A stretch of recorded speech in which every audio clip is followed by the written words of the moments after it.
On May 9, 2016, Philippines Election Day happened.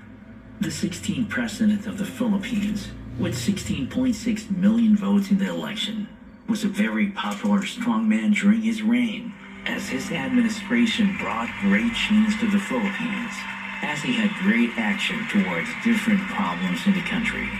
He was officially proclaimed by a joint session of the Philippine Congress on May 30, 2016.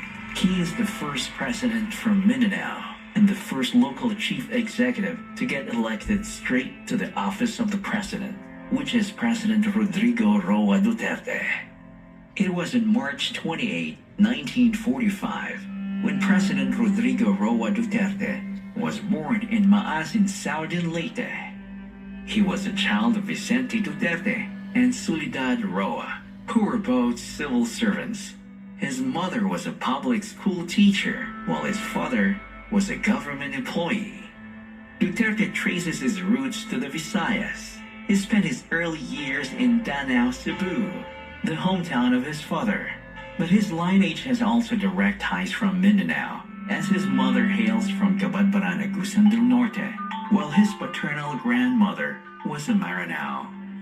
During the age of 4, Duterte and his family resettled in Davao.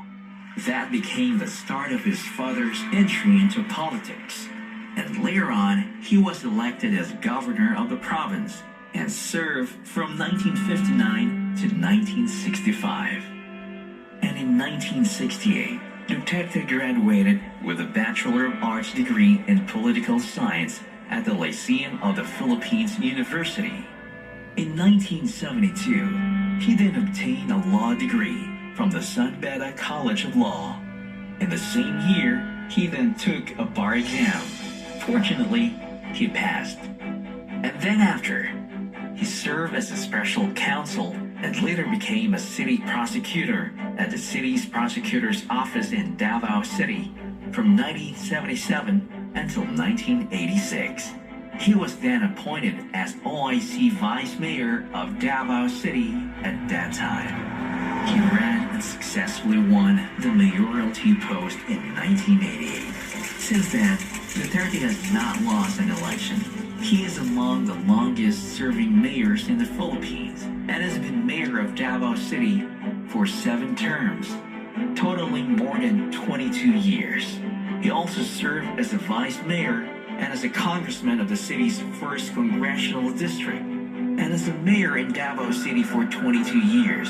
He transformed the once crime-ridden city to a peaceful and investor-friendly city and has been awarded as the most culture-friendly city in the Philippines in 2009 and one of the 20 most livable cities in Asia, and a lot more.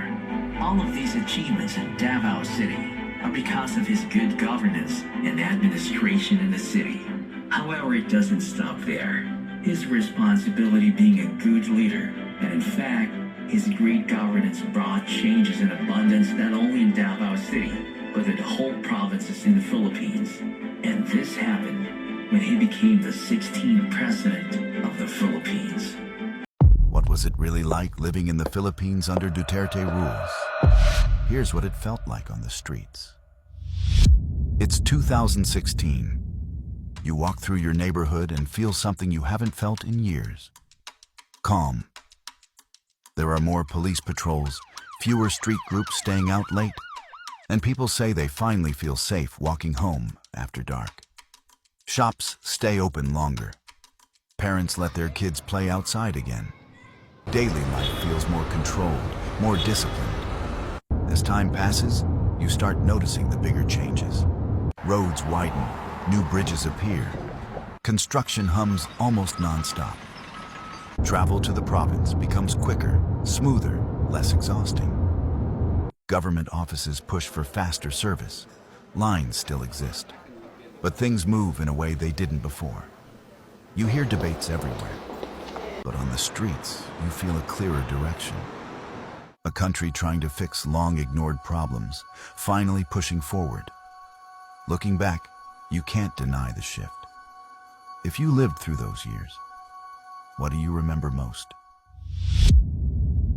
How did Rodrigo Duterte, a tough-talking mayor from Davao, rise to become one of the most polarizing figures in Philippine history.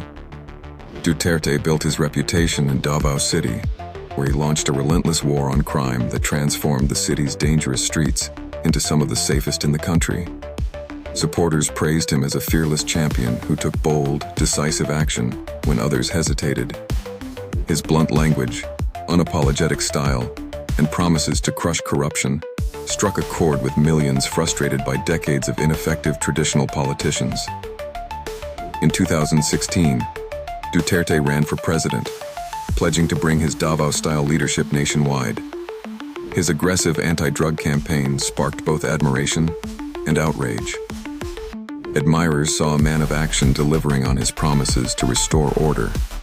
Critics condemned the thousands of deaths linked to extrajudicial killings, warning of grave threats to democracy and human rights. Duterte's legacy remains deeply divisive. Some view him as a hero who challenged the establishment, others as a dangerous strongman undermining the rule of law. Do you love or hate Duterte? Comment below. Am I the only one who didn't know? Beat. A mayor from Mindanao could change national politics so fast. Rodrigo Duterte's rise rewrote the rulebook. Rodrigo Roa Duterte came to power in 2016, promising a pledge order security, a break from the old political class. On the upside, crime rates in some cities fell, a strongman image delivered decisive infrastructure pushes, and millions of voters felt heard, especially those frustrated with slow reforms. But his legacy is complex.